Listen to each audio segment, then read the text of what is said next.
Yeah, drop that just there. There we are. Mike officially dropped. Yep. That's the way it is, though. That's the way it is. That's the way it is. Come on in, everybody. We see out there. We've already got people in the house. That chat is live today. We are live. It is 5 a.m. where I'm at.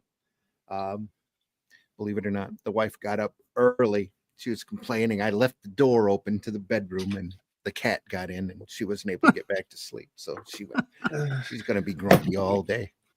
Well, the great fun. Yeah, with the cat. The cat, yes. The cat's going to be grumpy all day. Yeah, absolutely. Come on in, folks. It's Comics by Night. We've got a great book today. I always say that, though, but that's because there's so much great stuff out there. So I'll run the opening and get right into it. We'll run this. Here we go. Holy shit. That is the craziest thing I have ever seen. And I'm Dennis Quaid, and Dennis Quaid has seen some shit.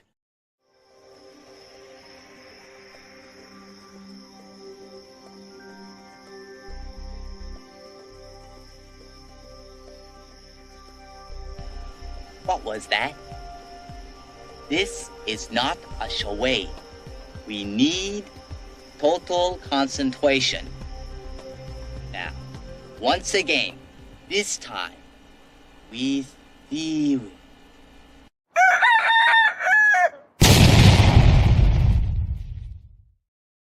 Might be time for a new opening. I don't know. Getting kind of tired of that one. You get a talking dog on it. I'll get a talking dog. Yeah, absolutely.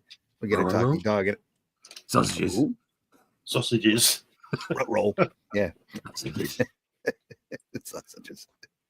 Come on in, folks. Comics by Night. I'm your host, Randy Zimmerman. You can find a lot of my work over at arrowcomics.store. You can find such works as he said, shuffling his books around over here.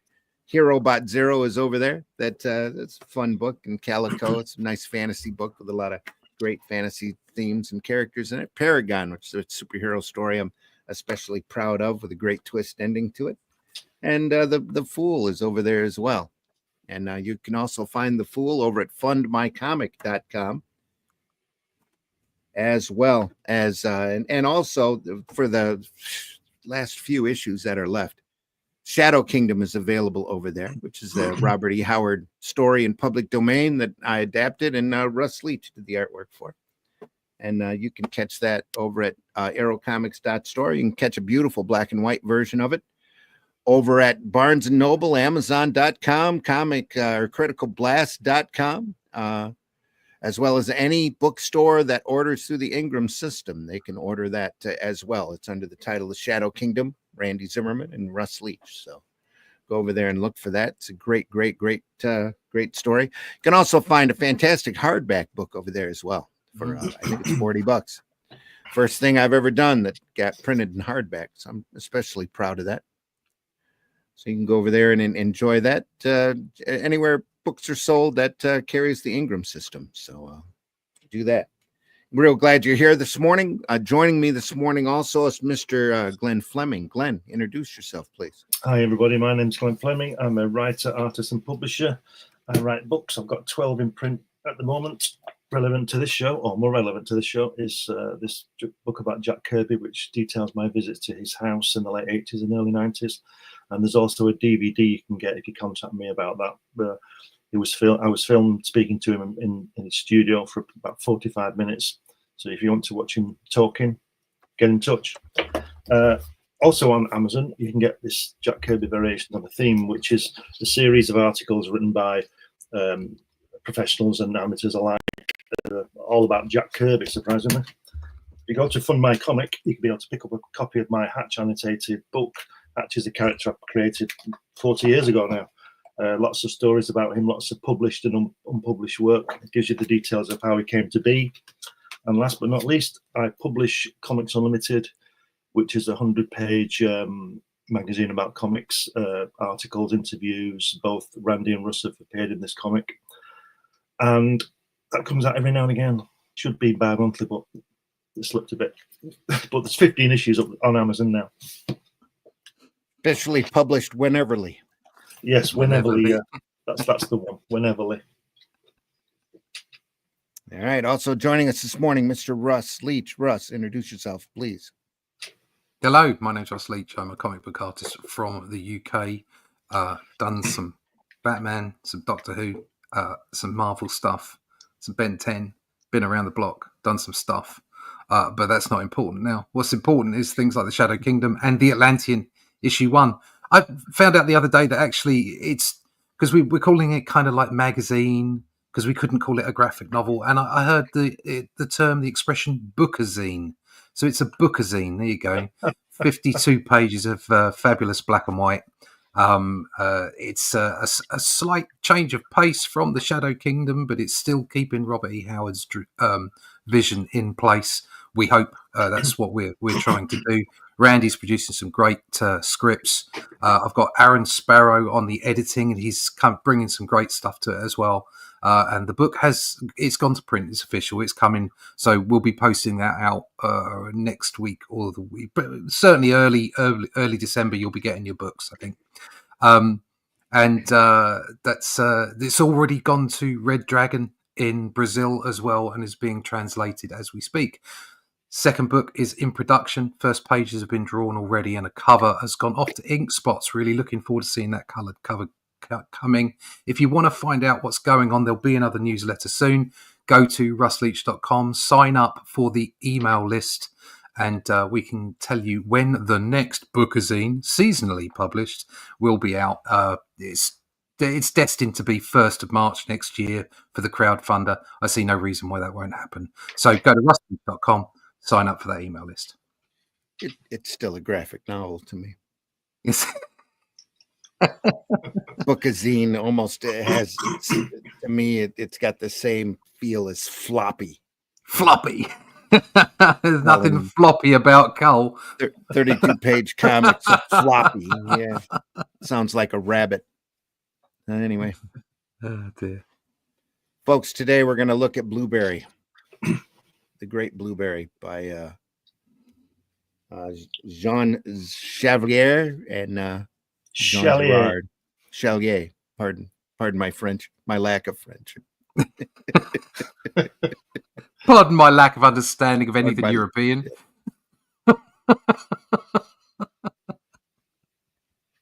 It's all right. We'll all be gone soon. They start chucking missiles.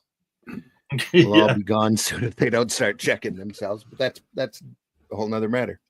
Yeah, we don't have to get into that. Crazy people just lobbing missiles at one another. Lobbing missiles at each other. Yeah, they're all crazy. Yeah. Look at that cover, though. I love that cover. The thing that sticks out to me is the shading. Yeah. Mm-hmm. That wonderful shading under the neck and under the nose. And then a sort of a knowing that he's going to put in that, under the eyes for the hat, which is a slightly different kind of shade. It's absolutely gorgeous, isn't it? And the lines as well.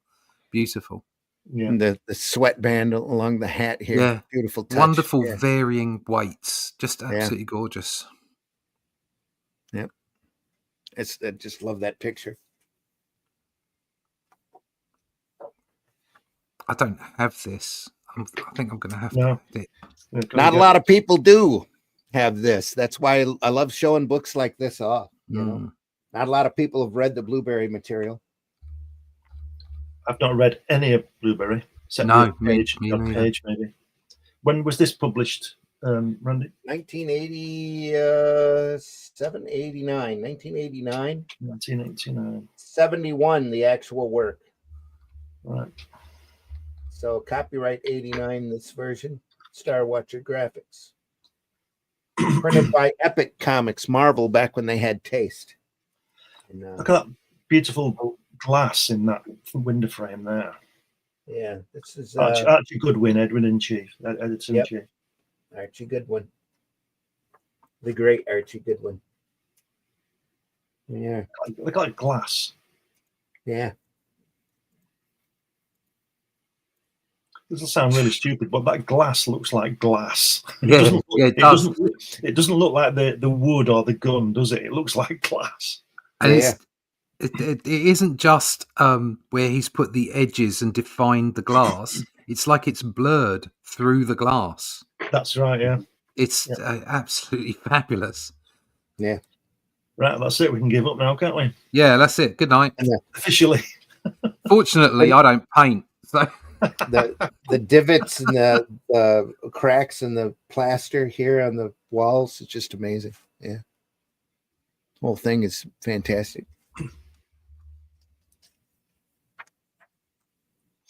Oh, look at that. it's still available on Amazon. Epics, or is this an IDW reprint? I don't know. I'm just going to go look. There's a paperback. There are 5. Oh, it's in French. Okay. Oh, There are 5 you epic. don't need to read epic it. volumes. No, I don't know. You're right. I'm not going to read it. Just look at the drawings. Sorry, Randy, go on. You it's well. There are 5 epic volumes like this. Yes. Yeah. This is Chihuahua Pearl. It's really believe it's the first one he did, and even though he jumps through the timeline on the character quite a bit. So there's also a series of Young Blueberry books. Look at that. Cowboy. This is a different style again for him, isn't it? Totally different. Yeah. Is somebody else colouring this? No, he's colouring it. So at the beginning, they're colours by Moebius. He's colouring it. Okay.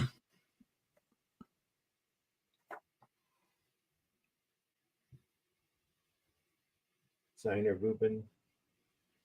Down below. Oh yeah. He's doing this story. Yeah, colours. John Giraud. That's Moebius. That's colours on Chihuahua Pearl. So maybe somebody else is doing the rest. No, he did the other story in this book as well. Right. Okay. The $500,000 Man. How do you get a colouring? Oh, is that? I thought it said colouring editor. It was consulting editor. Oh, it's consulting editor. Yeah. God, beautiful. Might be time for new headphones for me. It's jumping from channel to channel, side to side. It's gorgeous. We read his Moebius's biography before, so I think we set off camera. He spent quite a bit of time in Mexico. Yeah.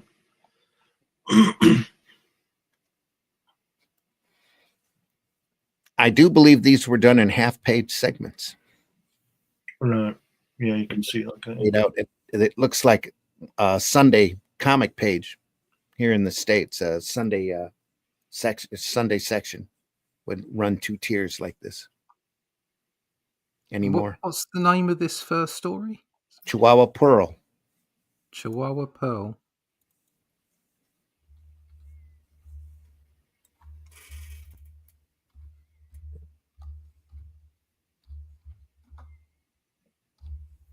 Fantastic, isn't it? Great horses. Very Western, very different theme from the other material that we've looked at before, writing and everything about it.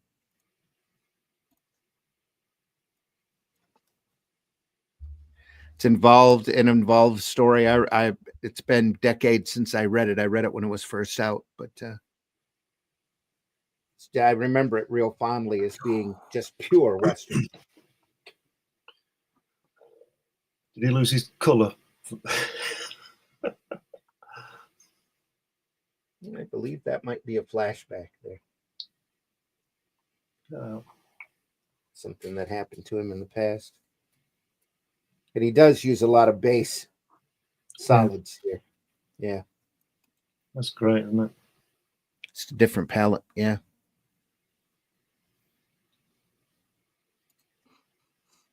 But, you know, look at that. How often you see artwork like that in comics? It's great stuff. Love the profile. Look at the first panel there. The depth of all those. What are those trees called there? Cactus. Yeah, the cactus. Look at the way the depth of that. Such a small panel. He's got He's got 14 miles in it, hasn't he? You know what I mean? Yeah. Well, that's the Southwest landscape. Really, there's a lot of land. Oh, I've just seen that first page in black and white. Yeah. God, This this page or the other first one? the page with the big rock on it, and he's shooting, turning back and shooting. Yeah. Yeah. Wow. Yeah, that page. Yeah. Can't help but see the love in this, you know, care taken.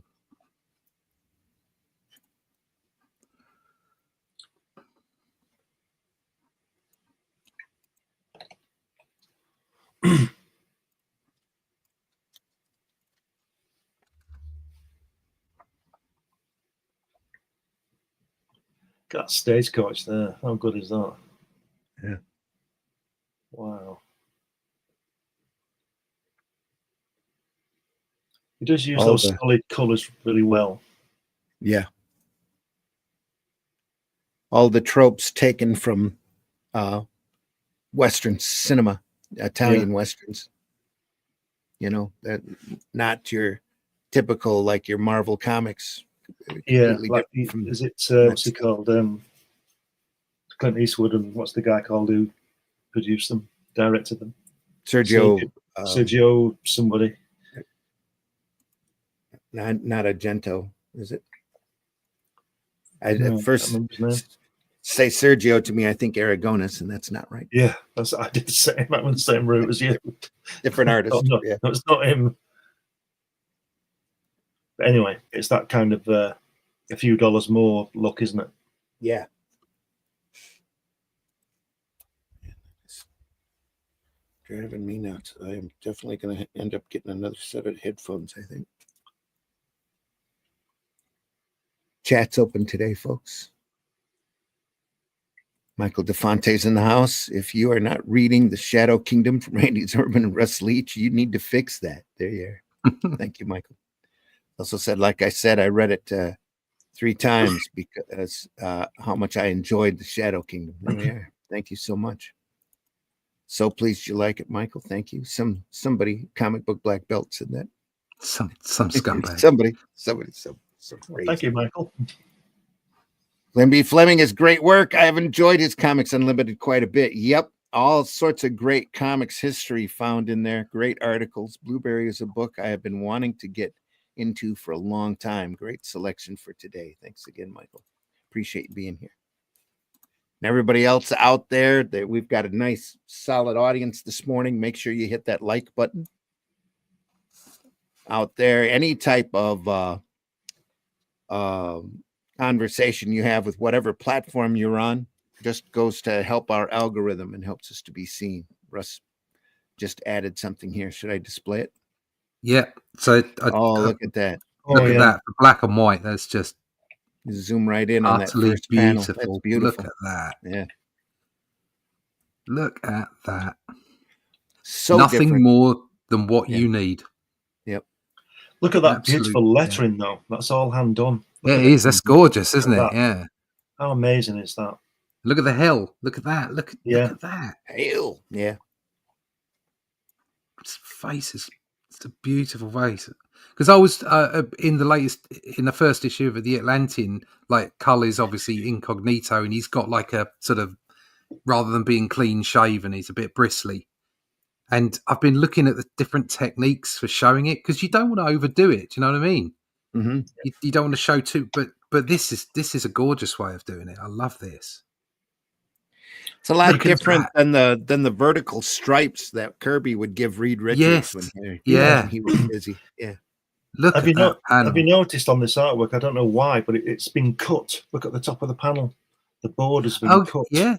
Yeah. Yeah. Well, that looks like he's either redrawn it or like Randy's saying it's being drawn in halves. I'm pretty sure it's done in half pages. Yeah. Unless, of course, he likes to draw very large. And this is a standard size. So this is like on A2. Sets the page on its side. And but he's doing two pages at a time. Right. For one page. Just zoom into that top left lettering, Russ, if you can, please. Top panel, top left. Look at that! Look at that! Look at that! How's that for lettering? Look. Yeah. Oh yeah, Gorgeous. that's hand done. Yeah. But you You know- see, look at how close that is in together there.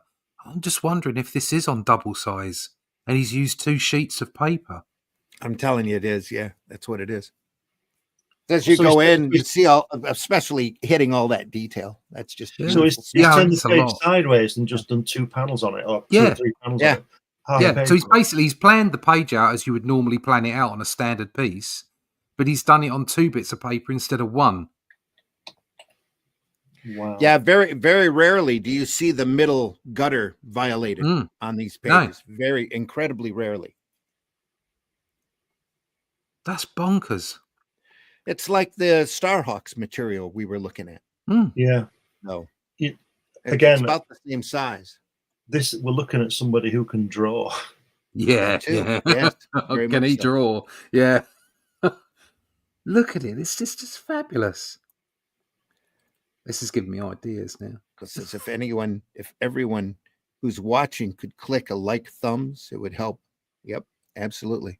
We need all of the exposure we can get our hands on, folks. This is some Just- great material. We love showing it off. So That panel is just look beautiful. at that. Look at the whiskers there. Yeah. Yeah, and look at the shading on the bottom lip, and it's just that is, and the hair. Oh man, oh dear. There you go.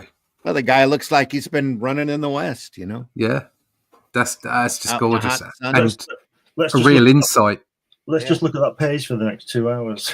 Yeah, Yeah, we could do that. Yeah. what an insight into what he's doing there. hmm Seeing that black and white art there. I always say this. I want to see the pencils. Yeah, Yeah.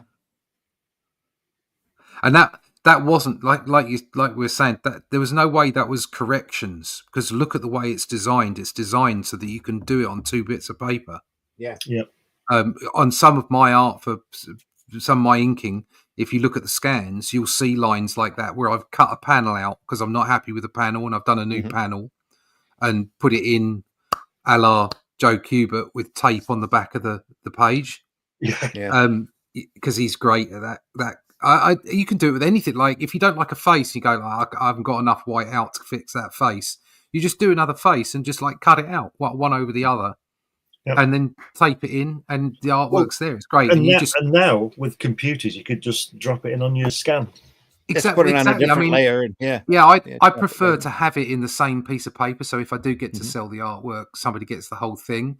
But Sure. once you've scanned it in, you can just flick out the cuts that you've done Mhm. and just make it so that it works. And then nobody knows that you've done it, and it looks great on the finished end. But that is not what he's doing here. This is Really- a definitive decision to put Really it on 2 halves. Yeah. Well, you really have to wonder if maybe it was initially published in halves, because the pages are numbered here down in the lower right corner. Yeah. So it's Yeah, definitely they are. Look, it's got 2 another number on the top one there. Look. 2 pages. See it? Yeah. put together, On the right hand page, panel 4, look at the bottom right hand corner of it. Mhm. Yeah. There's a little folio. Yep. Yep. So it could well have been, because there's a format in Europe that I've got a few books of that are like long and thin, like that, almost like the Titans Yeah. format. Right. For European color comics, and there's a lot of people doing that. So maybe that's how this started off, and they simply bundled it into this format to make it more resellable across the world. More mainstream in this bundled up look. That's probably how the albums were printed anyway. Mm. It was originally probably in halves. Marvel used to do 2 half pages in the middle of their work, Right. just so that they can run an ad along the bottom. Yeah, So yeah. right in the middle of the book, you'd have 2 half pages with Mm. ads along the bottom set. But this is I think this is definitive. It's like it's made for that format and then stuck together for this format. Yep. Yeah. It's wonderful. Plus, as you said, doing it that size, because it's obviously big, this artwork, it gives you the chance to do all that detail in there. Yeah. Well, the great thing about detail at that size is you can get your brush out and not worry about a fine line. Yeah. You can just daub in what you want, and because it's coming down half the size, It looks like fine detail. It's like Hal Foster and Prince Valiant. He did Mm. those incredibly huge, so that all that detail looks beautiful. You know. Yeah, there are times when you look at work and you think, how on earth did they do that? It's like, well, because the parameters were different. That's why you're doing things differently to what if you're sticking to that 11x17 or whatever it is, and not going up any higher than that, then there's gonna be a certain amount of restriction you're gonna find as far as fine line is concerned. Yeah. Just yellow there. Yeah. Yellow. Whole page here. A little bit of orange in the background. Very solid. Just like Shadow Kingdom, very solid tones. You don't need to get fancy with it.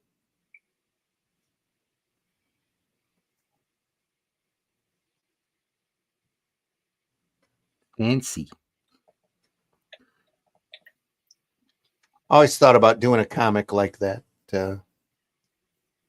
Doing a little square bound graphic novel and then having it cut horizontally in half. Mm. That way you'd have the possibility of these long panoramic, views. Yeah. It'd be kind of hot. Plus, I've always been attracted to like that Starhawks. To me, it's super unique because they use that almost just the page set on its side dimensions.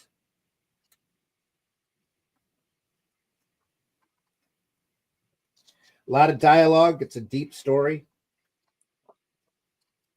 A lot of stuff happening, going on. Have that slap. Definitely a read.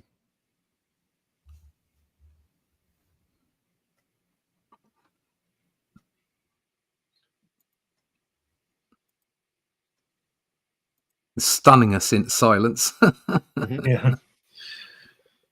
Look at the panel on the first page, the third tier where they're standing on the edge of the panel as well. Again. Yeah. It's fantastic, isn't it? No borders needed. Yeah, the way it's just all lined up like a film shot. Incredible.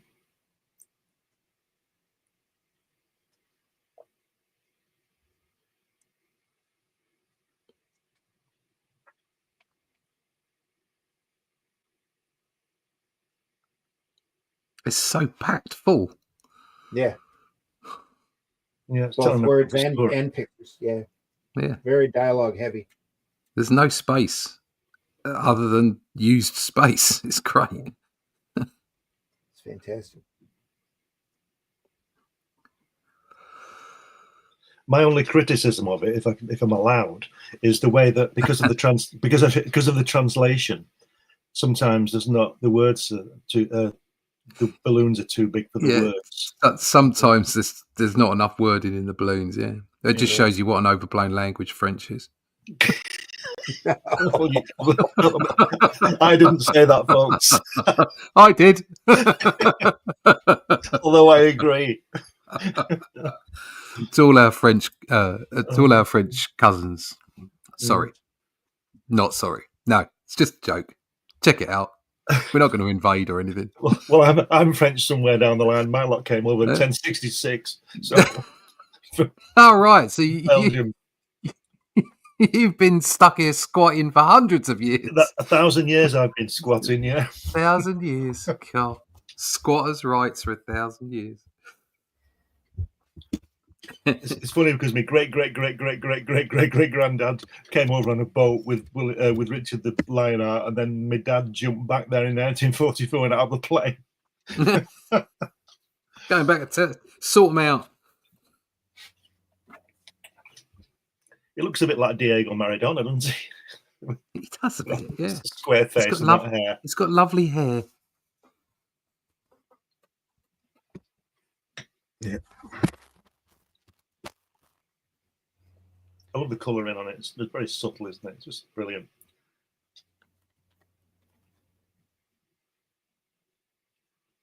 Did Moebius ever do any Conan? I don't think so, did he? Did he do any what? Conan. It might have been interesting. Coloring? I think Conan. Conan the Barbarian. No, not that I'm aware of. I think the only superhero stuff he did was the Surfer, wasn't it? Right. I think. It's got a superhero character in Airtight Garage. Yeah, but that's his work. I'm talking about Yeah. sort of mainstream. I think that might have been interesting. I mean, you look at the face of this character, especially top up there. You know, it's he could have done some interesting stuff. I think. And I think he did Silver Surfer because it was Marvel, and because he was working with Lee. Other than that, he does his own stuff. If someone comes to you and says, "Do you want to do a Silver Surfer story?" You're like, "Yes." Of course, yeah. But the way it came about wasn't good, was it? Yeah.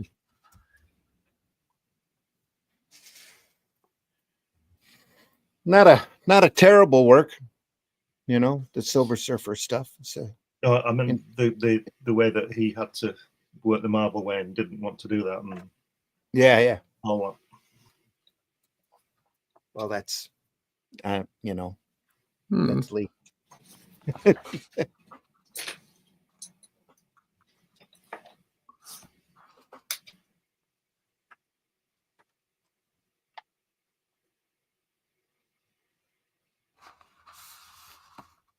I think that's where I get myself in trouble with a lot of other artists. Is that if you go to a job and there's parameters, you just do it. You get paid. You walk away. Yep. It is an art form, but the process by which that art form is created is a business. So sometimes you got to do stuff you don't want to do. You still have to bring your A game. You still have to, you know, try and enjoy it, because at the end of the day, you're not digging ditches. So, you know, deal with it. Yeah. And if you don't bring your A game, you won't get an next gig. Exactly. So I can appreciate why there's a lot of creatives out there who are, like, you know, very protective of the medium, of the art and the process and all the rest of it. But at the end of the day, you know, when you're drawing for comics, it is a business, and there's a brief, and you have to submit to that. And if a company comes to you with a project and says, "I want you to do it," and they're going to pay you, especially if they're going to pay you well, then you just got to go on and do it, whether you like it or not. If you accept the gig. Yeah. I lost one of the sides of my headphones. I'm probably going to have to get lost the side. It just fell off. Yeah. Lost the sound out of one of the channels there. Anyway, onward. Nice. Little thin. That's a lovely panel, isn't it? Yeah. Yeah. It's like it's sort of reminiscent of being out of a film that's just so big for such a small panel.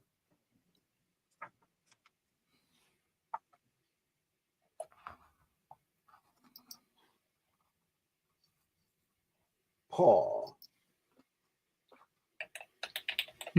Is he talking to his paw? Nope. Rick. Hey, paw. I just looked, Randy. That guy, it's Sergio Leone. Okay. The film director on those Clint Eastwood films. No, it's Sergio. Somebody. Paw.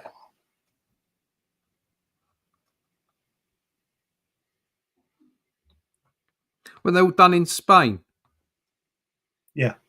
At a place called Mahaca. Mahaca. Yeah, I know Mahaca. There's a place in up there that I went there about, it must have been 15 years ago. And it's like there's this tiny little zoo and a little western town where every day they do a couple of shows where the bad guys come in and they have a shootout. Yeah. Mm-hmm. It's really very weird, but then Spain can be a bit odd. And the day we were there, it rained so much. It's the most it's rained in 100 years. I mean, it's semi-desert there, Mm-hmm. and it hadn't rained in 100 years. And we got there, and it absolutely chucked it down all the time. Did you go into Mahaca? It's on a hill, isn't it? I've been into Mahaca. Yeah, my mum and dad used to live near Mahaca. Oh, right. Go So yeah, I know it. Yeah. it's amazing when you're coming up on the road and you can see all the buildings. They just cover the mountainside, don't they? Yeah. It's just amazing. It's just it just comes out of the side of the mountain. It's just, And the crazy little streets there, that, you know, Yeah. two people wide, you know. yeah. But trying to park there is a nightmare. Yeah, and then trying to get to the restaurant at the top, it takes you about 4 days. 4 days mountaineering to get up there. You have to take a packed lunch. You have to take a packed lunch to go to the restaurant. To go to the restaurant. Yeah. No, it's bonkers, but it's beautiful. And despite what people say, not all people are friendly, and they just look at you while they're sitting outside the doors. The Spanish, they're a funny lot. They do make me laugh. They're particularly good at parking vehicles. Yeah, just where they want. Where they want. My dad turned into a Spanish. They insisted on living away from all the other English people. Good. And they learnt the language and everything. They wanted to be part of Spain. Yeah. My dad had loved it since he was a kid, and so they had this place up in the mountains and what have you. And by the time, you know, I spent a while over there with him, he'd turned into a Spaniard. He was parking his car across parking spaces. He was just like turning up and leaving it there and going, I'm going into the supermercado now to get whatever I want. I'm just going to drop my car there. And that's the way they work. They don't care. Everything's mañana. Don't worry about it. It'll be fine. Yeah, what's the problem?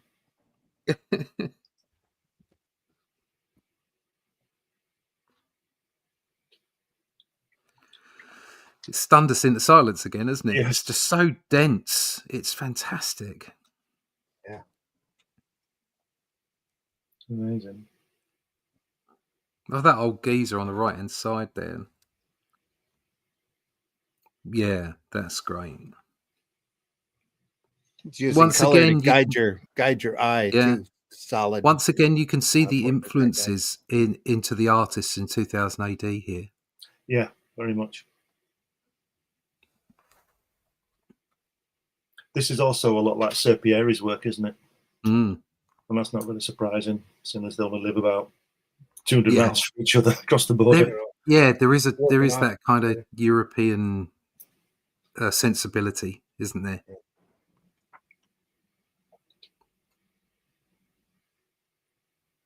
But you can see how so many of the artists in 2000 AD turned out the way they did by kind of having this sort of transatlantic mix of influences. You've got Europe on one side and American comics on the other. Yeah. These pages remind me of Carlos Esquerra. Yeah, a little bit. Yeah, that's what I was thinking as well. Yeah. Especially down on that right-hand side there. Yeah, especially Blueberry's face. Mm. He's not sort of the most handsome man, is he? You could kind of squint and think, is this Strontium Dog, you know? Yeah. Yeah. I'd love to see the full-size artwork on this. Mm. I'd like to look at it while it was hanging on my wall. Yes, yeah. That's the aim, yeah. Yeah. With the other 300 pieces tucked away in a drawer somewhere. Yeah, hanging next to a Kirby piece. Yeah. In a Fantastic Four #1 cover, or a Fantastic Four barn piece. Yeah. Do you remember that one where they met this guy out in space and he was in a hockey uniform or something? He had a big stick. I can't remember what his name was. I can't remember what his name, but he had like a hockey mask on and a stick, and they were out in space. I don't know how that works. It was bonkers, but it just stuck in my mind. You know how some things stick in your mind more than others from when you're reading comics. You know, like I mentioned to someone, you know, the first Conan strip that I ever read, Iron Shadows in the Moon.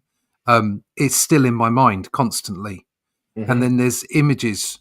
You know, certain pages that stick out at you. You just can't get rid of them. They're just permanently imprinted on your mind. For me, one that comes to mind for that kind of thing is it's the best title in comics for me. It's that Fantastic Four. I think it's Fantastic Four 37. It's called Behold a Distant Star. Oh, And I think the Krull are in it and all those geese. fantastic. What a fantastic title. Behold a Distant Star. Just amazing. I thought Yeah. this is it. I was only about 10 and I'm thinking this is a comic, you know. Yeah. I mean I'm not a big Fantastic Four fan, I'll be honest, but the artwork has always been just amazing.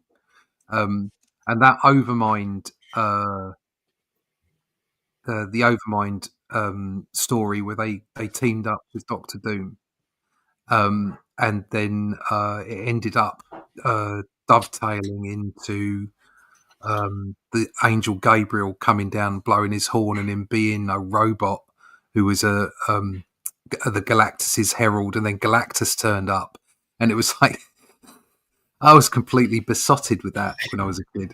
That was just such a great story. Is that Buscema? It was. I think it was pretty much all Buscema, yeah, and Sinnott, yeah, And Roy Thomas, would it be? Right. I think so, yeah. I mean, it's just brilliant. Look at that! Look at that! Looking down from that high spot.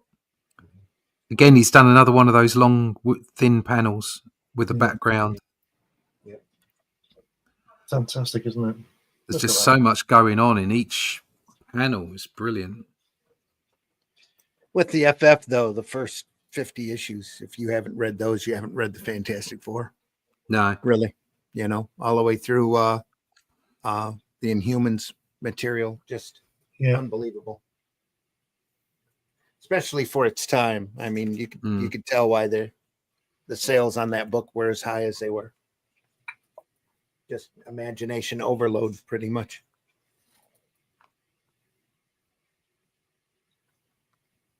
I think it's sad when you realise what happened with all the politics behind when Kirby was doing the Inhumans book, and then it fell out the schedule for some reason and was put in the back of Thor. Mm-hmm. And it clearly jolted because Vince. I know Vince Collector gets a rough ride, but I do like his sort of style on Kirby's Thor. And then you go to the back looking for Tales of Asgard, and then you got the Inhumans with Sinnott on inks, which is obviously fantastic. But it was clearly odd. No, but we didn't know the background story of it. But later, Kirby was producing a fantastic an Inhumans book. Yeah, and it got rescheduled or something, or dropped or something, and they put it in the back of Thor. That's why Tales of Asgard disappeared for a while. Well, he got screwed around on all of that stuff. I don't think the publishers had any faith in his imagination and his appeal to a reading audience. So all the Fourth World stuff was like that too. Yeah. They didn't treat it but isn't it funny kind of respect when it was Isn't it funny how they always want him there, but then they don't let him get on with it? Yeah, well, they wanted him there because they wanted him away from Marvel. Yeah. That's why DC wanted him. Yeah. Once he got there, they treated him like crap. Shocker. It was like, get him. Okay, we've got him. What are we going to do? No idea. Don't care. Got him there. Just that the other guy haven't got him. The other guy hasn't got him. That's what it's. Anyway.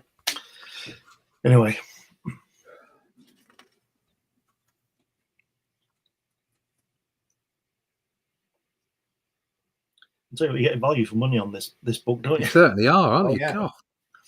Yeah, the story is it is a read. It definitely is. There's a lot going on. Tonto. Well, if you think about it, effectively, it's double-sized, isn't it? Mm-hmm.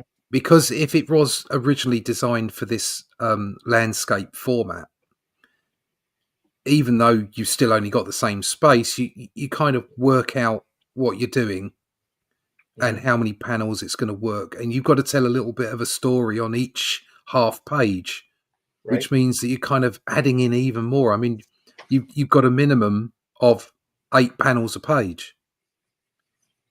Whereas normally I would suggest the average is somewhere between 5 and 6 for a similar formatted page. Yeah. So before you even start, you're going to put more panels in. Double. Yep. Yeah.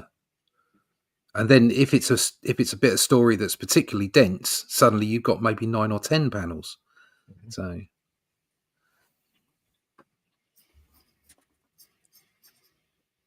It's wonderful characterization here.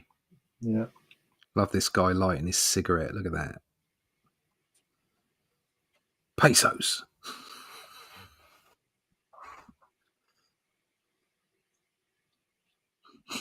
Great horses. You're a lion pig.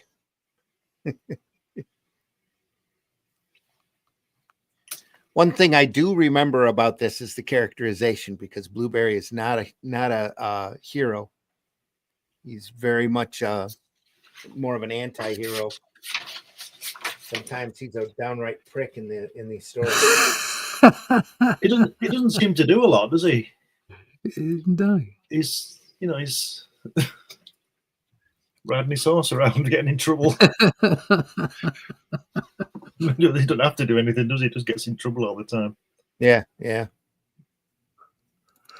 He was always in trouble with the military too when he was in the cavalry.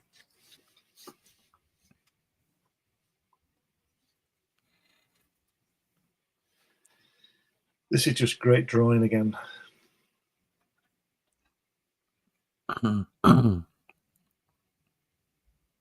And sometimes, like we've said in other works in the past, the color just seems to get in the way of a lot of the detail. Would really enjoy seeing this, like you said, Glenn, in black and white. I think it'd be very interesting to see. Yeah. Well, that page that Russ showed was just amazing, wasn't it? So it gives you an idea.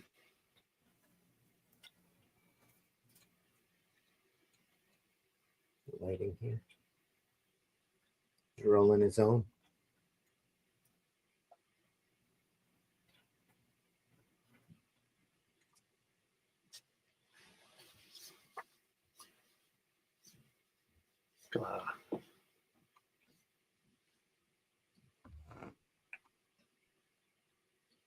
This is we've mentioned this a few times about talking heads.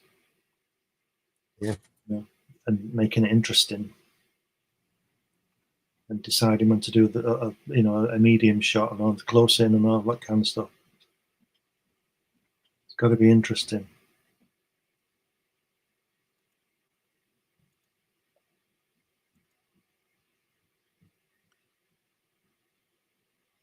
Look at that blue on that bottom panel there. I was just thinking in general, the way the blue and the way it's just it's gone to night now. Yeah. And he's aware of the colouring. So he's drawn it. Remember, he's drawn this in black and white. He's just left white panels. Yeah. And just gone, right, okay, well, you can fill that with blue. It's nighttime. Mm-hmm. And it totally works.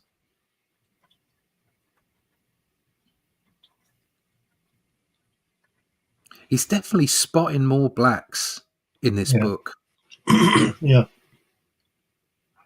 And those two right-hand panels there, the black underneath that guy's hand as he's tipping his hat up. Yeah. That's you. If you'd have seen that independently, you wouldn't necessarily have said that was Moebius. No. Mm-hmm. Was it originally? If you weren't aware, you'd think that Arzak was a completely different artist. Yeah. Than him. Was it originally printed in black and white? I don't think so. Was it always been in colour? I think it has been, yeah.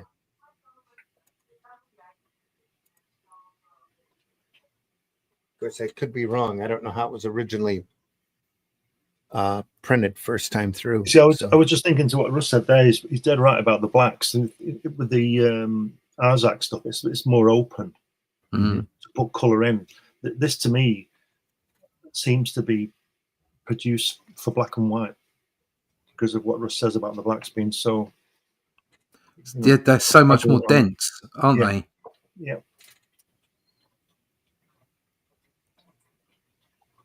Which is why I was asking about the colorists at the start, whether it was painted on or whether it was digital color or. It's all mechanical separations, I believe. Right. Okay. Then that makes sense to the way that he's drawing it as well. So lovely stuff.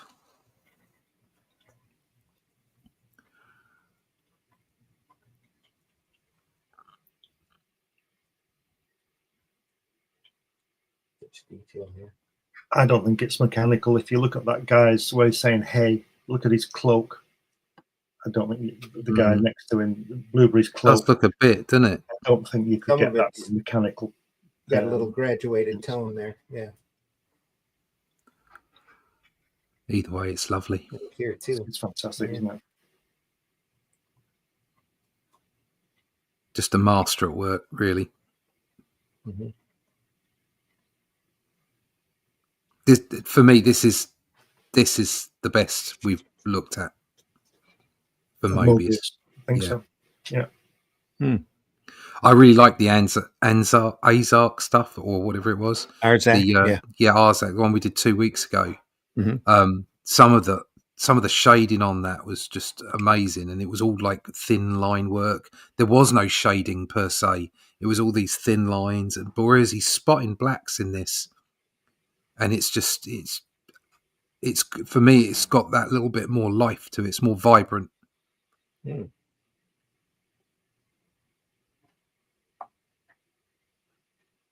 Yeah, because you would think with the stippling he did in Arzak, give it a more realistic texture, Yeah. Feel to it. But yeah. It's I mean that book was certainly that first story was just beautiful, absolutely beautiful. The use of color, and again, it's like there's a question as to the use of color in that one. The color was different to this. Mm-hmm. This is more muted, I think. Yeah. Look at that internal shot there with the post and all the people are. That's just amazing. Yeah. God.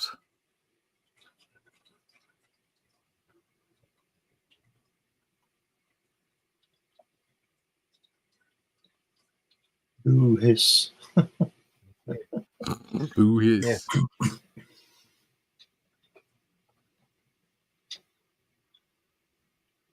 Graduated tone there. Inside the blam, the orange to yellow. Yeah.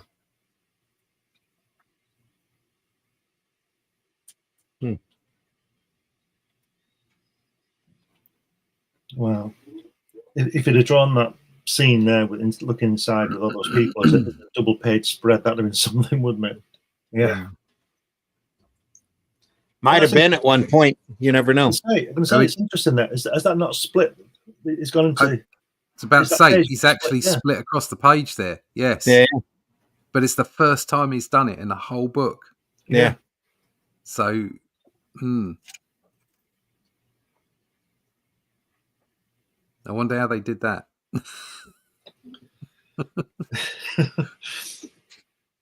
Is it well, they might have patched these two pages. Possibly together. Yeah. There might have been a half of this that they dropped there a out, line and around half of that they dropped out. Is there a line around that big panel? Just a panel border, thin panel border. There's not a cut line. There's not a cut line. No, there's no cut line. They try to eliminate those anyway. Yeah, I'd like to know the story, the real story behind that. So. Oh.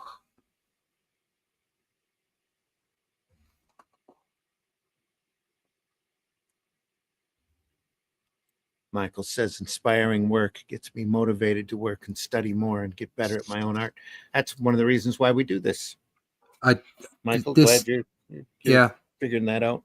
Doing what we've done for the last 2 years has directly changed what I do, without doubt, because it's just being regularly open to lots of different styles, lots of different approaches and learning.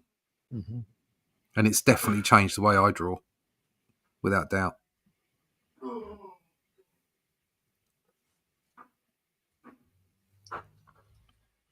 Yeah, I think you have to evolve, don't you? Keep changing all the time. Oh, yeah, absolutely. Yeah, yep. Without doubt. You can't stay static. Yep, all part of being an artist. In the room. Nice shot.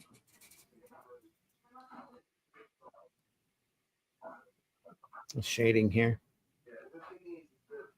Yeah, look at that. It's fantastic, isn't it? Yeah. He could be Garth, couldn't he? Yeah. Same kind of hunky guy, isn't it? Sort of in the wrong place at the wrong time. Yeah. But again, those older British styles have got more in common with the European style, Yeah. haven't they? Yeah. You see the fine lines and the Yeah. way that they put it together, and the You way could that it's not overly dynamic. You could see Frank Bellamy doing this strip, couldn't you? Yeah. I'm sure he did a number of Western with Garth. Yeah. Yes, he did. Yeah. Yeah. I don't see what we think about this. I could see Frank Bellamy doing this strip, but I couldn't see Brian Bolland doing it. I see what you're saying. Yeah. No. Still, I'm sure he'd kill it. I'm sure it would be the best thing you've ever seen, but I'm not sure whether it would fit. I'm gonna have to go through my long boxes and dig up some of those old Jonah Hexes. Yes. And show those off. I've got them in Showcase Presents, but that would be next to impossible to show like this because the spine on them are so thick. Is Jonah Hex Don Heck? Oh no. Jonah Hex is mostly Filipino artists. Michael Fleischer, when he was writing it, was very Leone influenced. The as a kid, the kill count on those books were incredible. Did Joe Kubert do any Hex? I'm sure he has in the past. Nothing really springs to mind though. Most of the stuff I remember was Ernie Chua, and the Filipino artists from that era. Yeah, they just kicked the walls out on the art. Just beautiful stuff. Which Western did Don Heck do, if any? He did a lot of the Marvel stuff, didn't he? The Two Gun Kid, Kid Cold, Outlaw, that kind of stuff. Yeah. That must be what I'm thinking of, yeah. After Kirby. Devil Flyer in the house. Says, hey, all, been writing my own Western. There you go. Yep. Stop shouting. Yeah.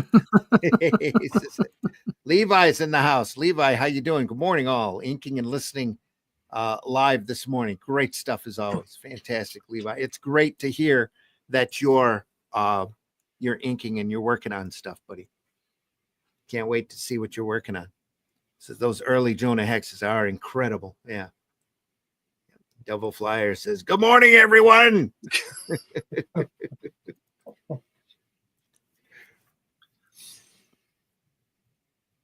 Rex, you're welcome in. The link is in the group chat there on Facebook. So anybody's in that group is more than welcome to pop in. And Levi, if you're ever podcast ready, you're welcome to come in on this too. Be great to have you on board.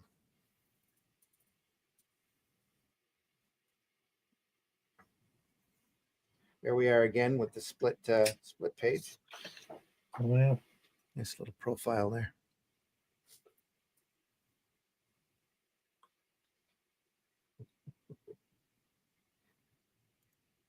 Kisses the girl just in time for the law to break in. Open up in the name of the law. Isn't that in Judge Dredd? Yeah. I'm the law. Not sure about that girl though. She's got a very high forehead. Yeah, and on that side view's a bit funny as well. Yeah. I don't know. Top left. I don't know what's going on with her head there. That girl on the table there. Oh, yes, that's great. Yeah. Oh, yeah. Yeah, that one up there. That one up there with the blonde thing. Yeah, that's a bit weird. It's a bit high.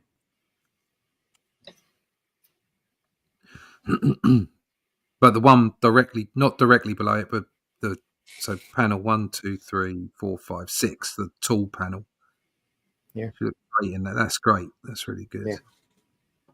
This face shot here reminds me of Madeline Kahn and Blazing Saddles.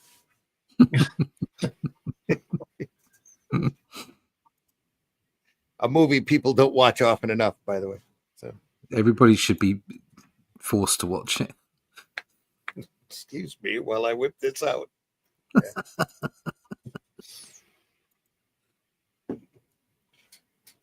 Classic stuff.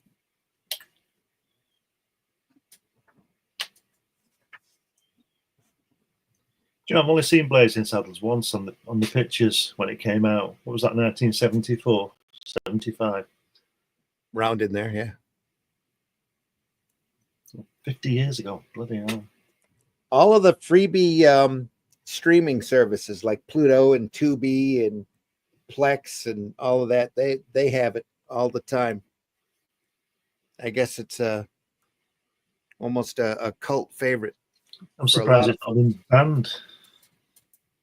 Yeah, pretty much because it's so non-PC. It's really hard to find Brooks's other films. Blazing Saddles and Young Frankenstein you can find, but a lot of the other stuff is really rare.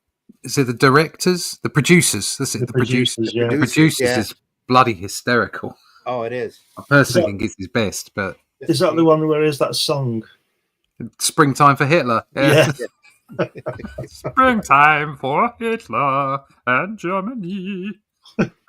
And he's a Jew singing that. Yeah. It's just- Hey. I mean, he is fantastic. Oh, sorry, Levi. He is. Yeah, Mel Brooks is great. He's about Mel 98 Brooks now, is, isn't yeah. I mean, what a shining example of how to do comedy, to parody everybody.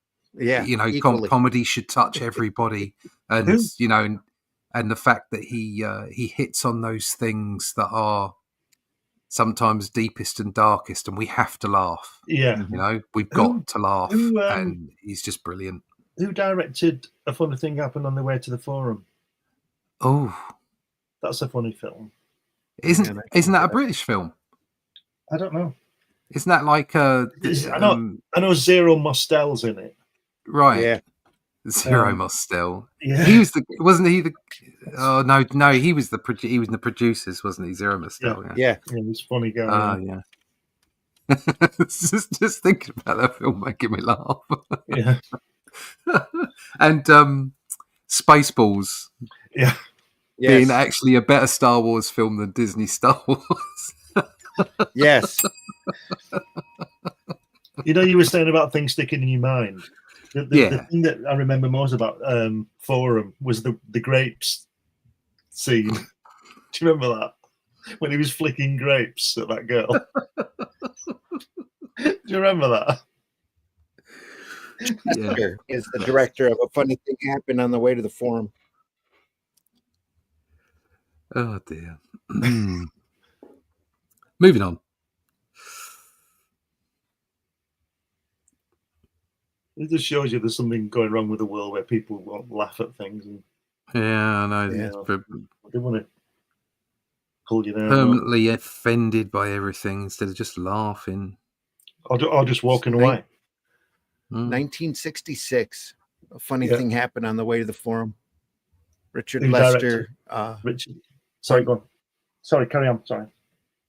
Zero Mostel, Phil Silvers, and Yeah. Buster Keaton. Phil Silvers. Phil Silvers, how Phil good is Phil Silvers. Silvers?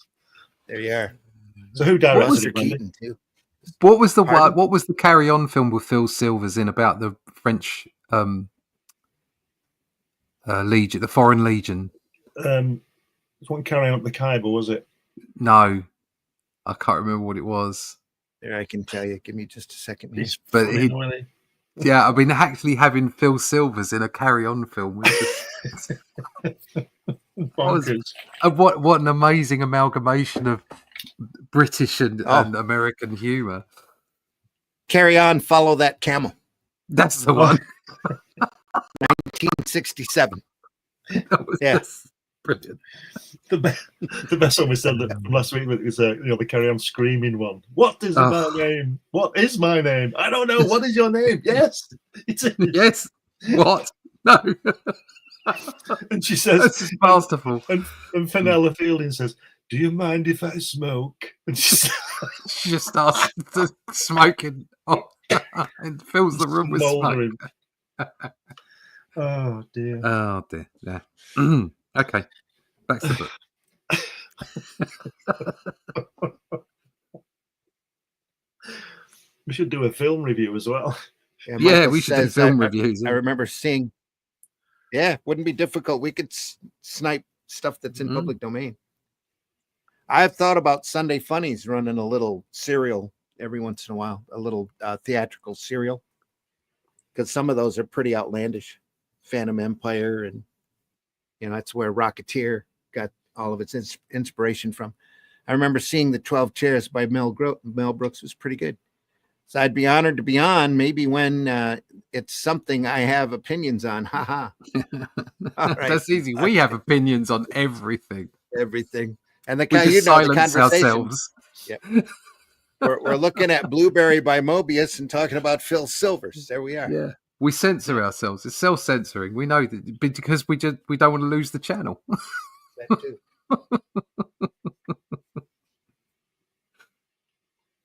Book 2. The $500,000 Man. Brilliant. Yeah. Look at that last panel on that previous story, though. Look at that. Yeah. Looking down on that Open, town. yeah. That port. He's having fun there.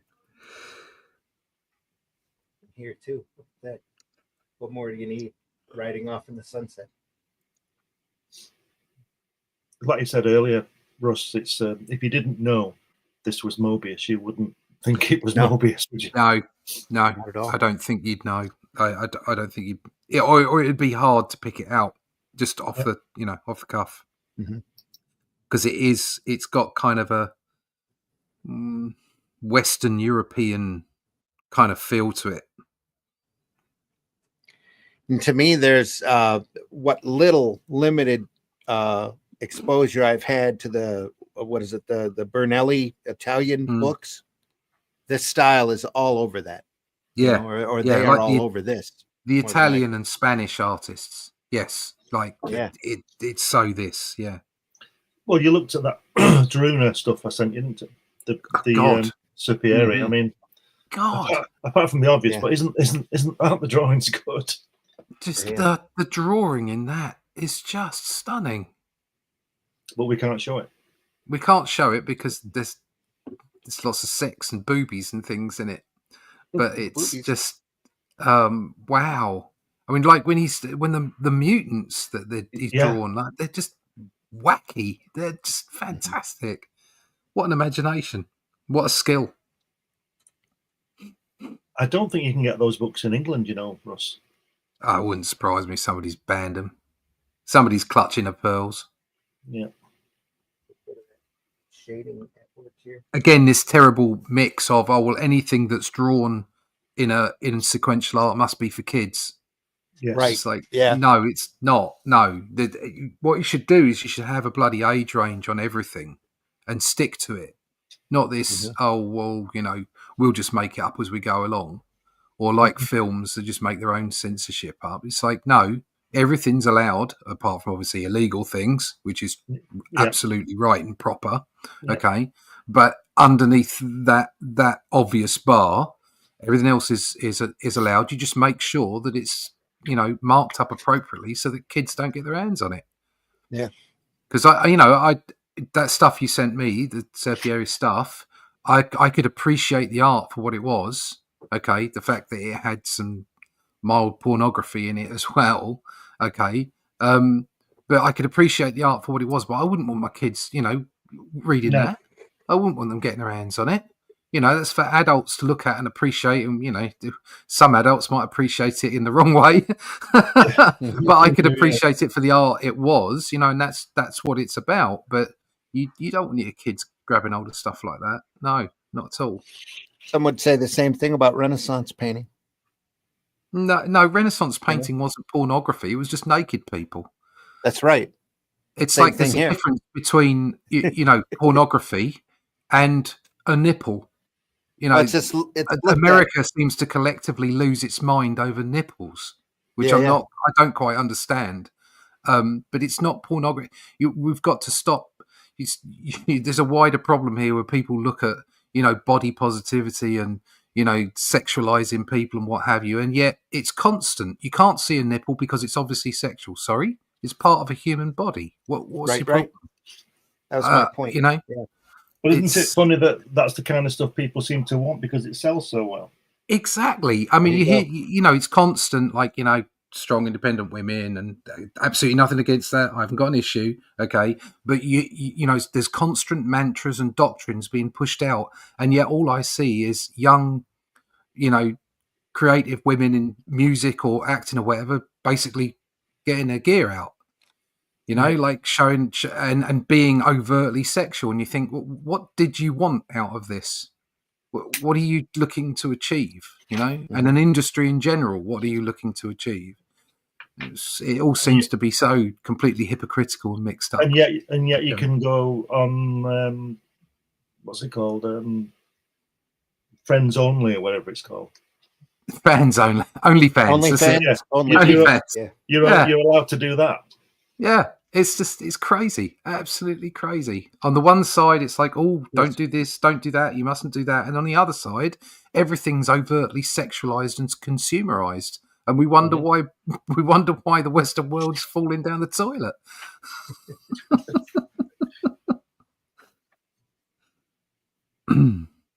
Oh, look, there you go. How many panels on that page? We're all silent because we're counting. 13 plus the dialogue boxes here. Yeah. I mean, I don't know if the dialogue box is counting. No, 1, 2, 3, 4, 5, 6, 7, 8, 9, 10, 11, 12, 13. And that's only because the last two panels are big, wide open panels. Yep. Yeah. Look at that. It's, yeah.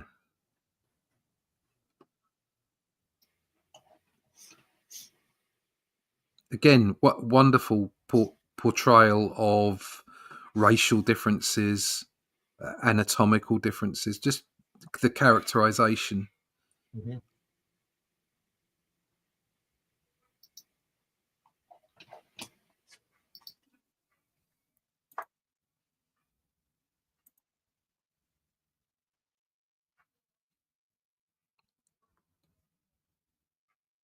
Okay. That guy looks like Blueberry's brother. Yeah.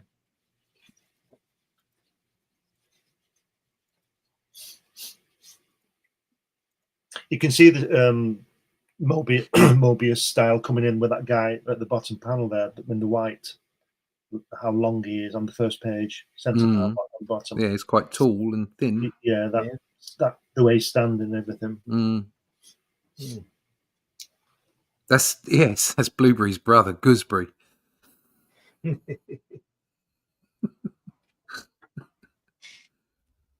So their brother is Boysen. Yeah. I hate gooseberries. My mum and dad used to grow gooseberries when I was a kid. There'd be a glut. Every year there'd be a glut of gooseberries. We'd have like gooseberry wine, gooseberry jam, gooseberry pie. Hi. I bloody loathed them. Yeah. You just sit there for the 9 months they were on your table, looking out the window, watching them grow. Watching them grow, thinking I'm going to be forced to eat those bloody things.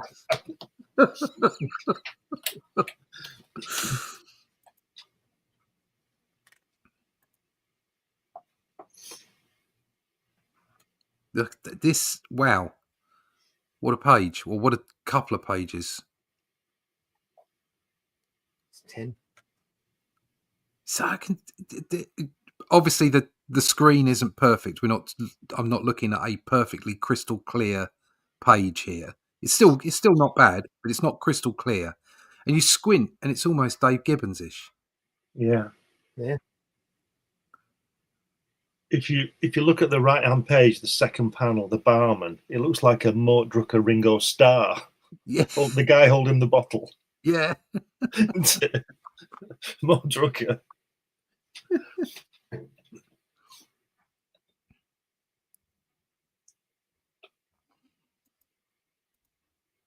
It's funny how I'm just thinking then that if Jack Davis drew this, it'd be a comedy, wouldn't it?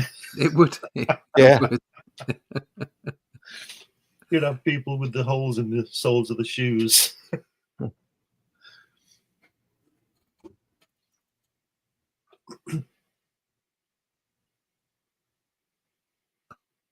Beautiful girl, though. Yeah. Like Morticia Adams. Yeah.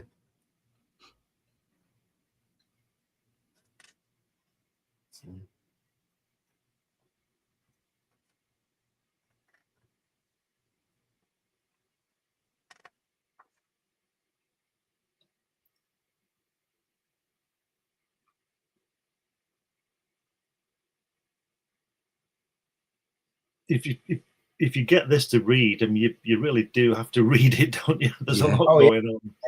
It's definitely a read. Yeah. And the story is as deep as the artwork too. So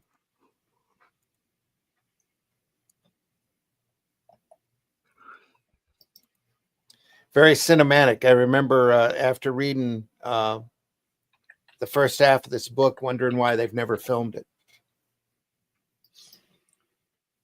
Yeah, maybe they can't. They can't do it. You know, they can't get around it. If you understand what I mean. The Blueberry movie that they did do was a genuine mess. A lot of weird Native American mysticism in it and stuff. So quite different from this stuff. They missed a trick there. Look at that top panel there, which says "stop." It should have said "get your hands up" instead of "get your hands up." Get your hands up. It's got a your, get your, should be an I there instead of get an E. Get your hands up.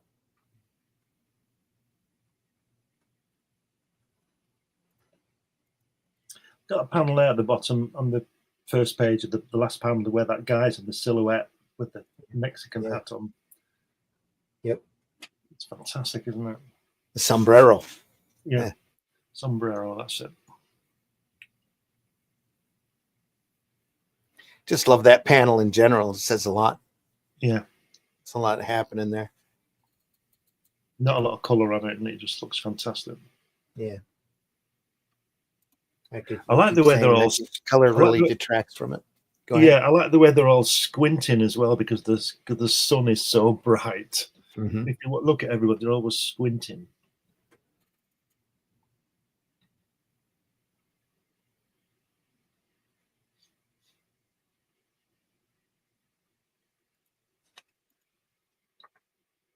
I'd be interested to see the script for this, if there's any, if Chalier gives him any direction, you know, how it works.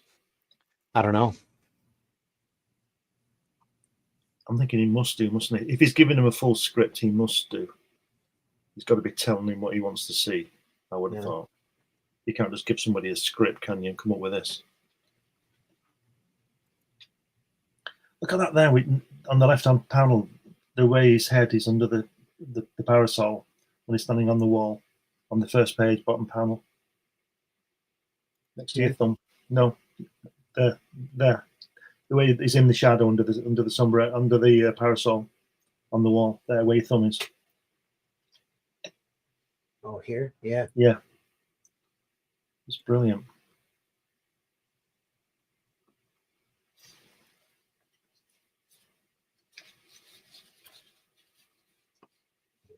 Shadow inking here in the face.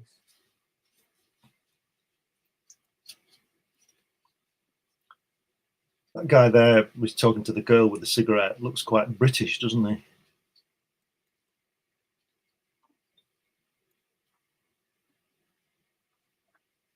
Yeah. He looks evil, you mean? Yeah. A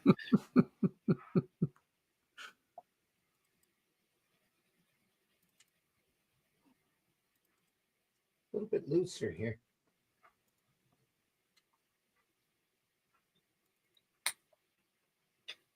It looks like he should be played by Vincent Price. Mm.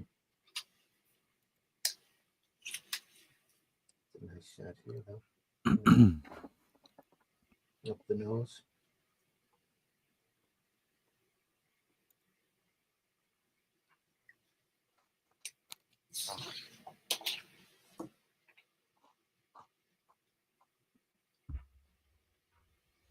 Yes, I got a green word balloon there as well on the bottom left. Oh, weird. Where are we looking? First page, bottom left. Look, bottom left. There, Here. that green. It is odd, isn't it? Strange. Where is It's that lovely woman's internal organs gone?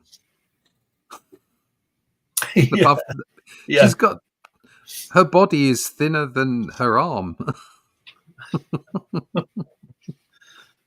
That's a skinny The girl. corset. That's what it is. Corset. See, no butt. Back in the day, everyone, we didn't have problems with being overweight. Yeah. There wasn't enough food to go round. That's right. Well, that and we didn't have the chemical additives playing with Yeah. our fat cells too. So Does help, Yeah. doesn't it? Yep.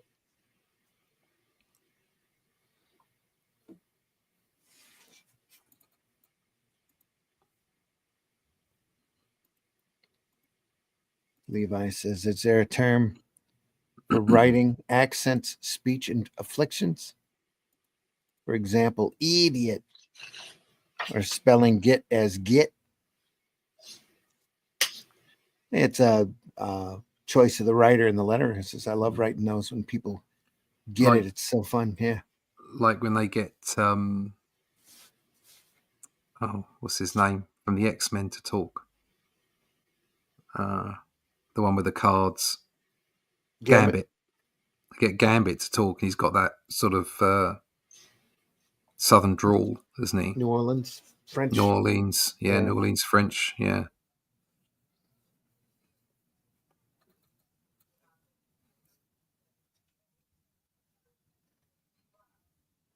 Well, there's so much comics that are built around stereotypes. Mm.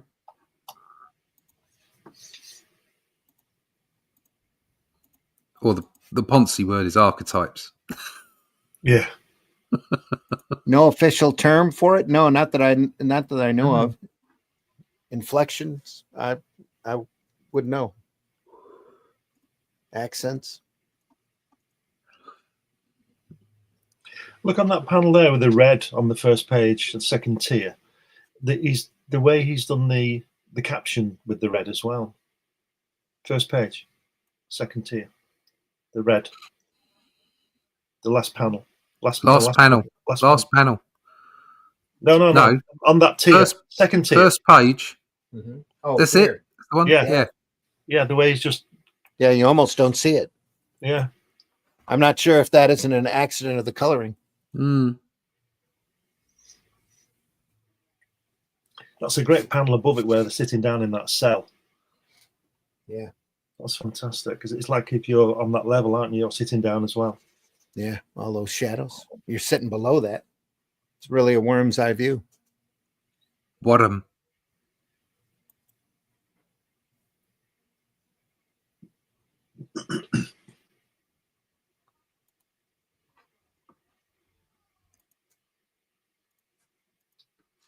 Is it me or have they done the same thing again? The yellow over the balloon as well. On where your finger was there, just where your finger was. Here as well. Yeah, here as well. Yeah. Yeah. Probably intentional. That's a great shot on the first page, last panel with that white on the red. Mm-hmm. Yeah, that's great. Putting that yellow over the top of those text panels, bubbles. Is that an attempt to put it into the far background? I don't know, because they're the people over the ridge talking to each other. Probably to drop the narrative back as well, or the narrator, because that's what it is. It's a base narration, like meanwhile back at the ranch kind of thing.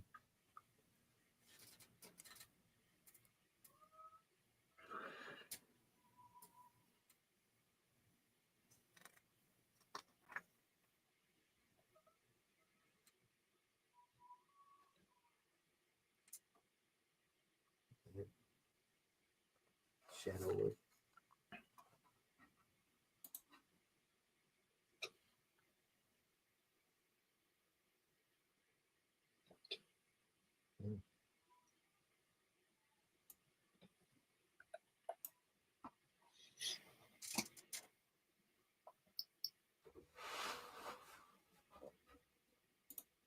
I want to know how long it took him to draw this stuff.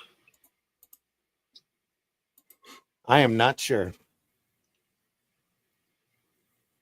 I would believe he did this faster than his Arzak work. Do you reckon? Seems to be more detail in this. I Yeah, think but there's a lot more direct detail on this too, though. Yeah. You know? There's a physical element to how many lines can you flick down in an hour, say. Yeah. But I think there's a lot to be said for, like, you look at how quickly, like people like Buscema or Kirby or whatever, how quickly they worked. They can only put down the same number of lines physically, if you're just talking about physically, that you or I can, that anybody can. Okay, Yeah. just drawing lines.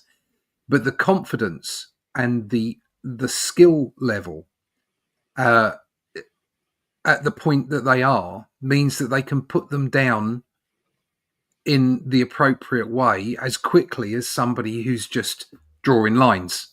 Mm-hmm. And that's where the speed comes from. Like anybody can put lines down, one after the other. But the fact that these guys are so good and so experienced and so settled into their styles that they know exactly what's going to come out on the page. It lends to the speed. It lends to that speed. I think what you said with experience is really the key. Experience leads to self-confidence, especially when using the tool of your choice and being able to lay those lines down. And you get into a flow. I think these guys get into a flow that they can put down lines that create this kind of beautiful work at the same speed as somebody who's literally just drawing line after line after line. But if you ask the person who's drawing line after line after line to do the same thing, they would take days doing it because they'd be thinking about where each line went. Whereas these guys they know where they're going to put the lines. It just happens. Yeah. That's what makes them as amazing as they are. I think the fact that they could knock this stuff out and it'd be profitable. Yeah. To me, amazing. Inking wise, looking at this panel, you see some of that science fiction Moebius coming through here. Yeah. It looks different there. Yeah. I remember reading about Don Lawrence, the British artist who drew The Rise and Fall of the Trigon Empire. And he would get a full script and he would, and generally I think it's about, about 6 panels a page or something, 7 panels a page. And he would sort of half design the page, determine which was the best shot to draw and all that kind of thing. And then he would write next to the panel in pencil, he would write an hour for that panel. Oh, wow. And then 30 minutes for that one, 15 for that, 25 for that. And he used to stick to that. And this is partly what I was saying the other week to Luke about this, this famed undo button on your computer drawing. You've got to get it right. You just got to get it down first time. If you can undo, you're going to be undoing forever. Or if not, and the word you're using there, Glenn, is right, not perfect. Yeah. So you've got to move on. You've got that's the drawing I've done. That's the best one I can do. On to the next one. I've not got time to redo it. Yeah. Look at the way he's changed the way he's working with his brush. So what we were talking about, lines there. Yes. So in these panels on the far left, the first 5-6 panels, whatever it is, 5 panels. Look at the way he's using the blacks in the brushwork. And then on that last panel with the old bloke, don't tell me you love him, and the girl, just as an example of where he uses fine strokes and where it's now changed. Look at the creases on her arms, and just on the side of her breast there. They're thick lines. He's just gone blop, blop, blop, as well as the fine lines, say, in the hair and the little wrinkles or whatever on the guy's face. And then he's got this wonderful lighting on the top of his head. He's got shadow, and the under part of his face is lit up. That is bloody masterful. That whole sort of the way that he's doing this, just fantastic stuff. And that panel there on the right, where he's standing on the bottom panel, that's very the science fiction Moebius again, isn't it? Yeah, it is. Yeah, it is. Yeah, that could be straight out of the other books that we've looked at. Yeah.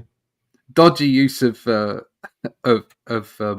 tails on the speech bubbles. Yes. Yeah. Right. Yeah. That's weird. That is weird.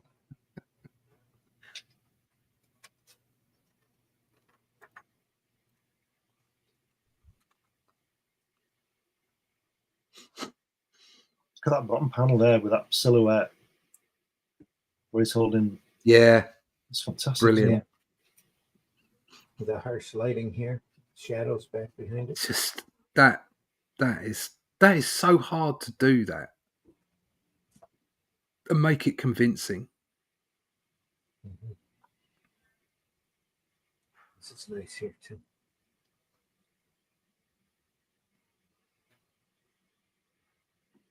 Again, that bottom panel there, you can see whether the colour has been put on afterwards or not.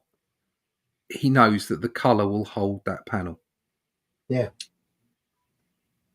So he's thinking of when he's producing the strip, he's thinking of the whole thing while he's doing it. He's not just thinking, I'm going to do my black and white lines and let a colourist deal with it afterwards. He's incorporating what the colour's going to be.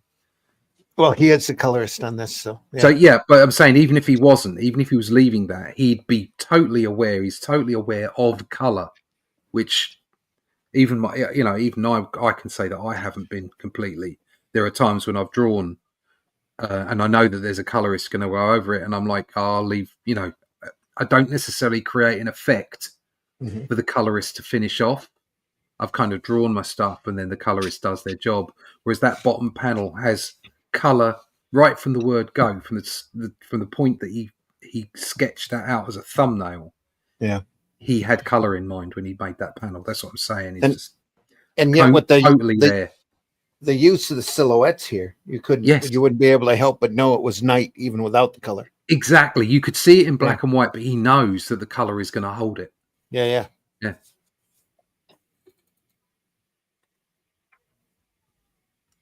This whole book is like uber impressive. I've just bought one. But it was for a really good price. I saw a few for like 50, 60 quid, 60 pounds.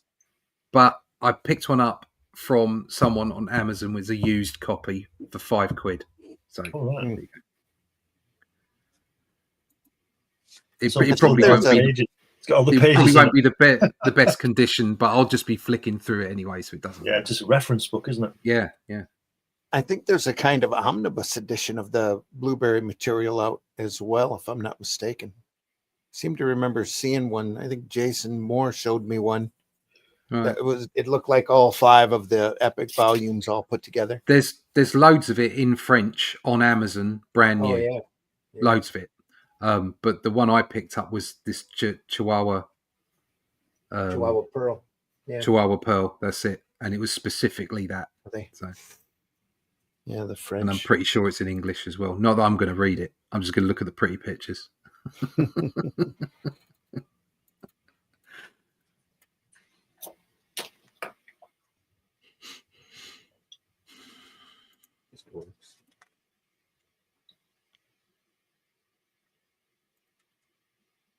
There we go. Ooh, look at that. Lassoed him. Look at that. Whoa. Yeah. Yeehaw. That's great. Looks to me like, in my opinion, looks like he really tightened up here on this sequence. Yeah.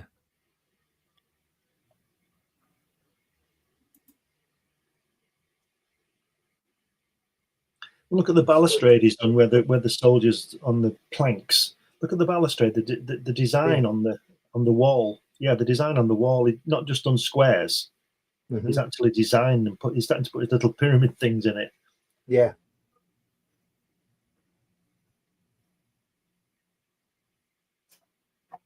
Here too, it figures in. Yeah. He uses it as an element as well. Sorry, chumps. And took it out. It's up to you now. I've done my job. Adios. What's he got on his head? Look at that. Here, sombrero. Yeah. It's very strange. There's a good example there. The 1, 2, 3, 4, fifth panel, where he's leaning against the wall when they climb down. A very good use of perspective to show you how big that place is that they've just escaped from in that little panel. You know, it's a big thing that they've climbed down. Yeah. You know, he could have just done that straight on, couldn't he, against the wall?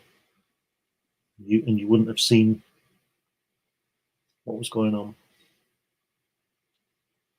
Levi says, I have a volume of Serpieri's Druna that's in German, but with art like that and this, does it even matter? Ha.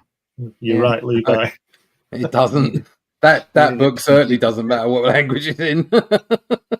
Well, it speaks one language, doesn't it? It speaks the human language. Yeah. Wow, look at that. There's that guy again with the sombrero at the top of that top right. Look at that in the shadow. Where they're on the look at that. Fantastic. And then here, everybody's on the bottom. He's on the same level, yeah. Little gringo. Es muerto.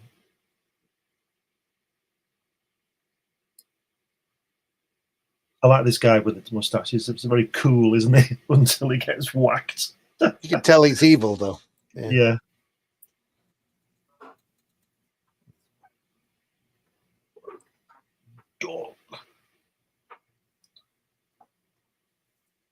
Hey, Bluebeard's heading up. Very, very confident and arrogant. Yeah.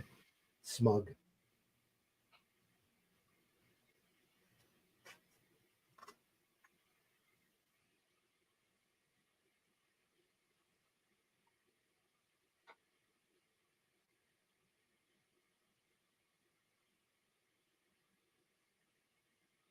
And he's suddenly got an orange head. Yeah.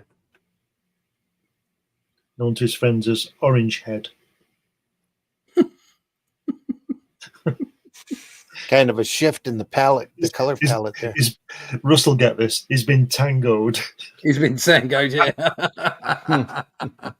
You've been tangoed. They banned that, didn't they? They did ban it. When he was God help, somebody got slapped in the face. Yeah. The kids were doing it at school, banging the children. Bursting their eardrums.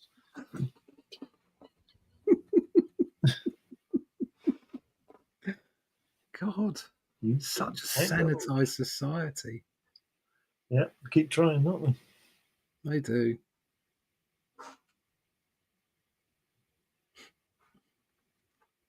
He's got a big nose. He does. Yeah. We're going to have to wrap this up soon. We're almost at the end of the book. Okay.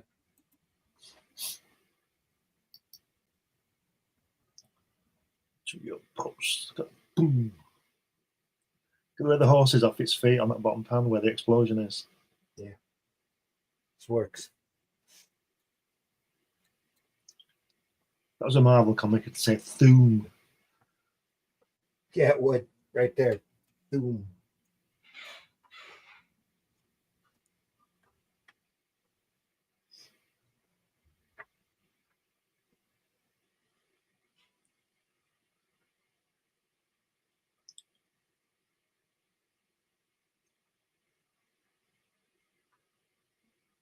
With his Gatling gun.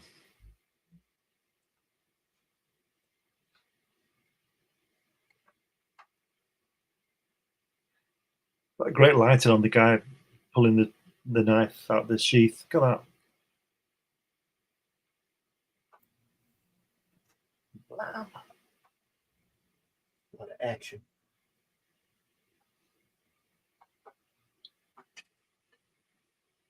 Goodbye, Mr. Blue. Blam. Ah.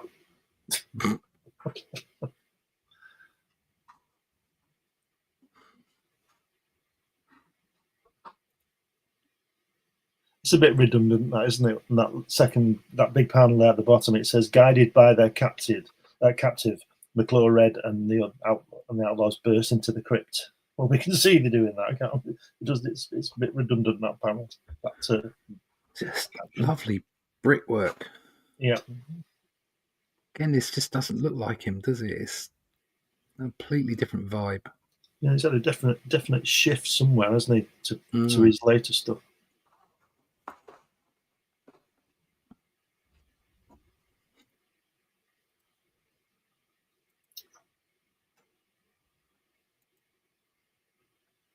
Yeah, I think a few pages back, he kind of shifted his style a little bit.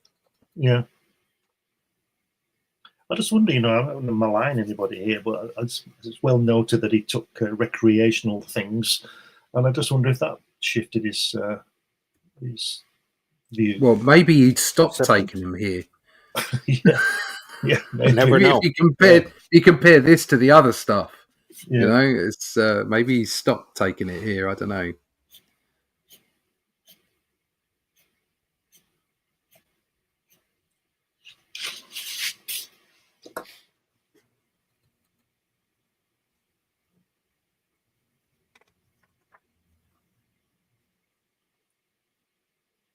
Look at that guy there, the black guy with that sort of Napoleon look. Yeah. Not correct. Look at that. He's got one of those wigs that they wear, like the lawyers wear. Mm-hmm.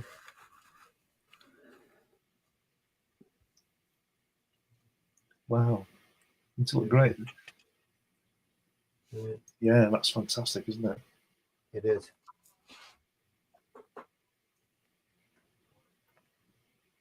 That hand's a bit dodgy, though, isn't it? Above it with a cigarette, and it's small. Yeah, That's weird, isn't it? He's got a tiny little hand. Yeah.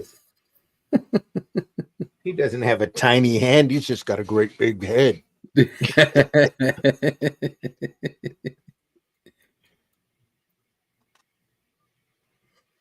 Anymore, I'd be 2 clicks in Photoshop. Just grab it and stretch it up a little bit and good to go. Yeah, I mean it is easier now. It's a bit more like making a film. Now you can do things in post. Yeah. So you can draw the book up, scan everything in, and if you spot something, you can go, "All right, maybe that just needs enlarging or a little stretching or something."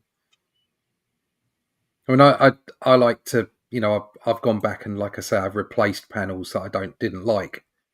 But there are a few places where I've just thought, well, it's not worth redrawing that, just slightly move or whatever. Yeah. Because at the end of the day, it is a print production. You've got to get it out the door, get it done. That's it, exactly.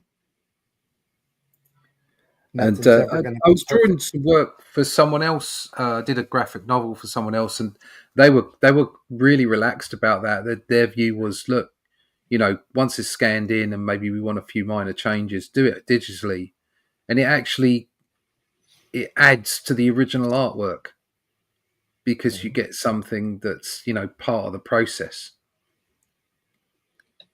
If you sell that artwork on later, it's like you can say, yeah, that's what it looked like when it got scanned in. And of course, we had to make some minor alterations. Yeah.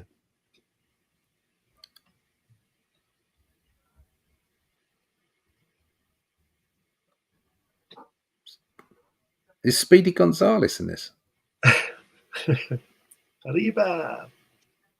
Or maybe I was just thinking, this is an old coot looking dude with maybe a taco on his head, but it's a sombrero.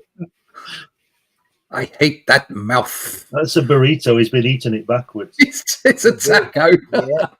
It's just a massive taco.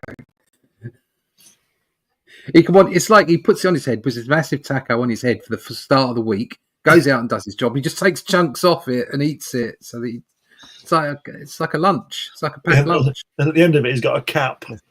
Yeah. A tiny little cap. It's definitely the spiritual guru of the piece. Yeah. Yeah.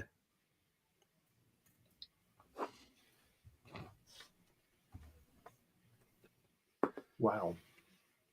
It's nice. Works. Oh, she's got to be evil woman. Look at her makeup. Mhm. Certainly involved story. Isn't it? Yeah. Do what she says, fool.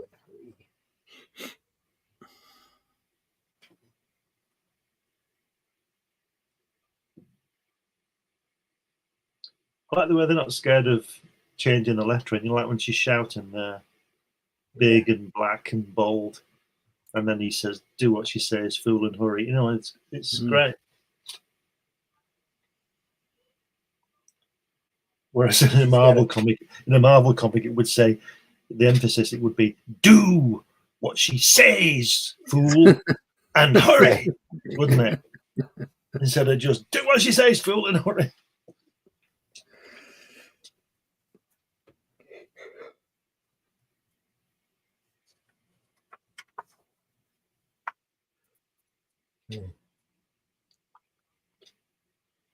Both of those panels are great. Love it. As she left him out in the middle of nowhere. Yeah. Yeah.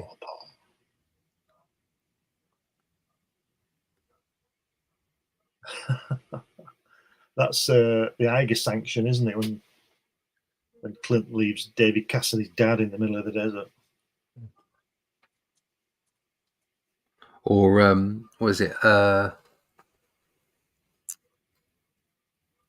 remember which film it was. It was one of the Bond films where he left the bad guy in the desert with a can of oil. He Yeah. says, "I don't know how far you'll make it before you just decide it might be a good idea that you drink that oil." And then they say, "Oh, we found his body in the desert." Funny enough, he had oil in his stomach.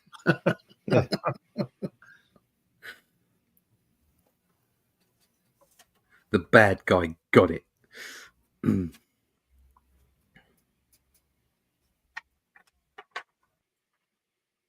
Oh, look at that. Yeah. Bottom That panel Oasis there, yeah. scene Oh, there. okay. Oh, Amazing. look at the rocks. Yeah. Man alive. It makes you wonder whether he's seen that. Yeah. He Yeah. has. Yeah. Just I love gorgeous. the way that onto the panel next to it, the figures are in red. Mm. Yeah. Kind of a reddish brown here.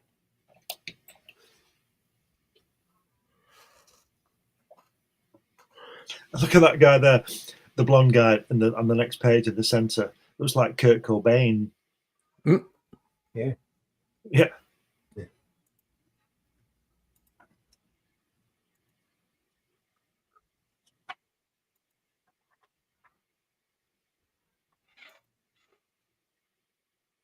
And there's V for Vendetta at the bottom in the center panel. Here. Yeah. Yeah. Yeah. Wow, there's an info dump. Yeah. Also, that's what it's all about. Yeah. Ain't love grand? Oh, he's smiling, look. He's actually smiling. Pointing at himself. Me. Kimball.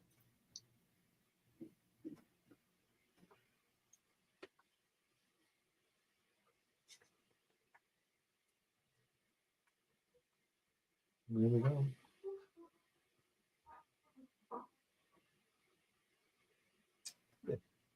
Different shading here.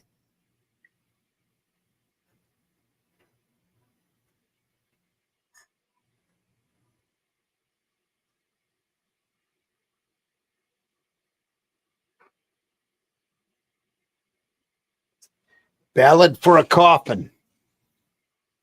There you are. Mm. Wow.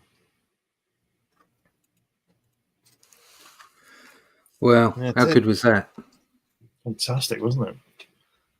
That's one of the best we've done, I think. That was fantastic. Yeah. Does that mean we're doing book 2 next week? I don't see why not. No, see why not? Yeah. That's standard. Look at those lovely thick lines on his collar. Yeah, isn't that great? I just love. I just love the illustration. I just love the variation of line on the whole image. Yeah. Mhm. Just fantastic. It's great the way you can't see his eyes very well because he's not afraid he's to lay it. squinting. Yeah, Yeah. it's lovely, isn't it? Very confident. And you're right, that sweat patch on the front of his hat and everything. Mhm. Fantastic stuff. Just nothing wrong with that, I'll tell you. No. Fantastic stuff. Blueberry 1, folks. We've been looking at Blueberry 1. Moebius. Chalier, right? Chalier. Chalier. More stuff next week. This Sunday Funnies. We'll be looking at the NAM. Oh, yeah. Michael Golden. Collection Is it- number 1. Is it Bob McLeod on inks on this one? I'm not sure. I think it's all golden.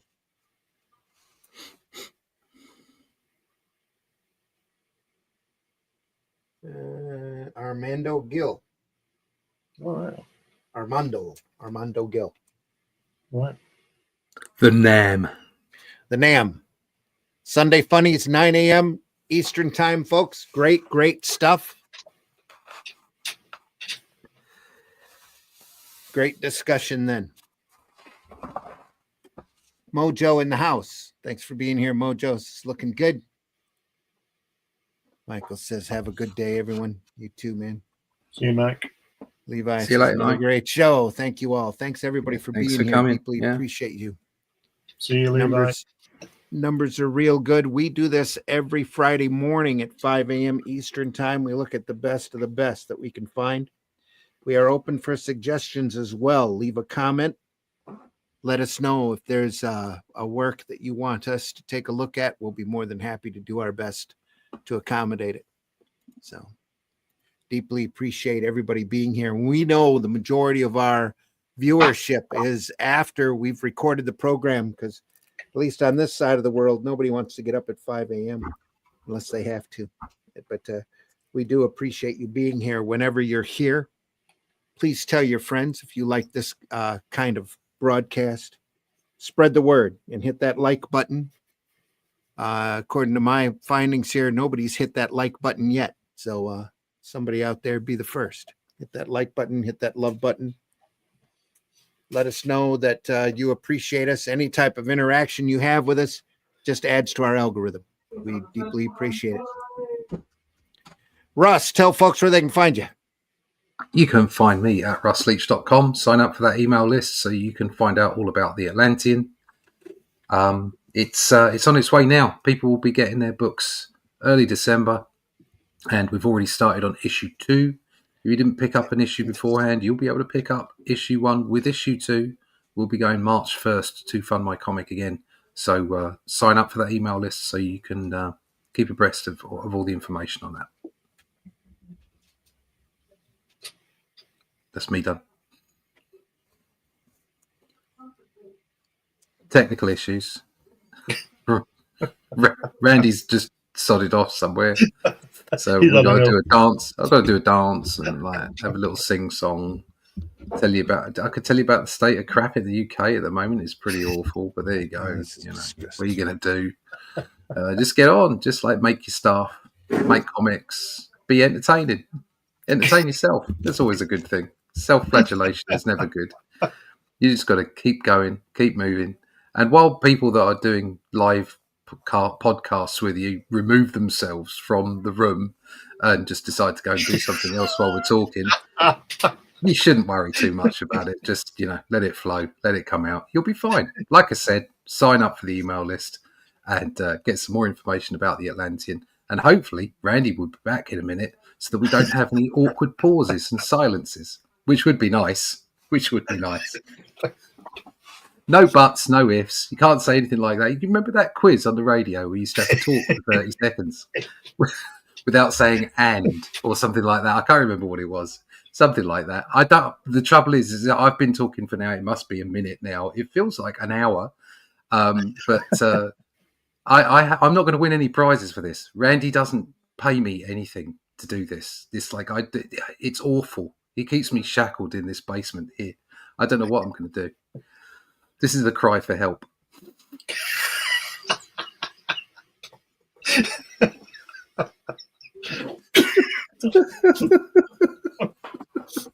I'm sure he'll be back in a minute. I'm sorry, caller. I'll have to put you on hold.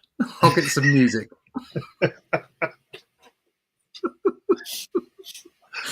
Oh dear. Where is he? I've run out of things to say now. Here you go. Buy the Shadow Kingdom. Here you go. Buy the Shadow Kingdom. You can buy it at Amazon right now. Barnes and Noble. Go over to Critical Blast. You can find it there. Buy that. Buy that. What else have I got to show you? There's all kinds of things. Oh look, you could. I don't get a lot for this, but you could get Terminus at Fenton's Green. There you go. That's quite a nice book. I did that a while ago. That's good fun. Or you could go and get Only Death Could Save Us, of course. That's over on Amazon as well. Pick a book up there. I'm kind of run out of puff now. I'm getting a bit hungry actually because it's like lunchtime here in the UK. So normally we've stopped by now and I can go and get something to eat. But such is life. What we should do is just say goodbye and turn everything off. My daughter just coming. Just turn the camera off. Just go. See you later, everyone. We're done. When Randy comes back, we'll have gone. We'll have gone. Well, I am. Oh, he's back. There you go. Don't worry, we filled the time. We didn't say anything nasty about you while you were gone. Nothing. Not a thing. We were really nice. There was no swearing. We didn't do anything to get the podcast struck or anything. So don't worry. I don't know if you can still hear me. Give me a thumbs up. Can you hear me? Yeah. Can you hear us? No, we can't. No. Can you see us? Cut the broadcast. Cut it. Can you hear me at all? Yes. Yes. I see you bobbing your heads. I don't have any hearing at all in the headphones now. So give me a thumbs up. All right. Good. Glenn, tell folks how they can find you. You can find me in this asylum every week, twice a week. Other than that, if you put my name in Google, I'm sure they'll find something. I've got lots of stuff on Amazon, 12 books published, different subjects, varying things from humor to serious, very, very serious stuff like assassinations and stuff like that. And not character assassinations. Actually, let me just say this: that it is actually 61 years today since Kennedy was shot, which my books are about. To the day, Friday, the 22nd of November. Anyway, there you go. So you can find me on Fund My Comic, where you can find Hatch and stuff like that. And yeah, just put my name in Google and something will come up. But don't believe everything you read. No, don't. Put your thumb up. Yeah, we're done. Don't. Or you could just go to. I believe my. There you go. Cut you off. Go to Amazon. Is it done? We're done. Right, yeah, go ahead. He's gone again. My turn. Oh, here we go. Did I cut you off again? No. Right, you're giving me thumbs up. It's all good. Go for it, Randy. Folks, sorry I lost my headphones. I can't hear anybody talking, but I've been your host, Randy Zimmerman. We deeply appreciate you being here. We'll be back next Friday. I'll hopefully have new headphones by Sunday, and we'll have Sunday funnies then. And with the NAM, we appreciate you all being here. We're going to just end it here. See you on the next one. Buy alternative and independent comics, especially ours. We'll see you on the next one. Take care, everybody. Yeah. This is the transparency of wonderful podcasting. I guess like to throw these headphones in the trash now. So we'll see you soon. Okay. Thanks a lot for being here. Take care, everybody. So this is the divine intervention. You could become a spiritual guru on your own, but you just have to tie your shoes and you just have to know how to eat burritos backwards.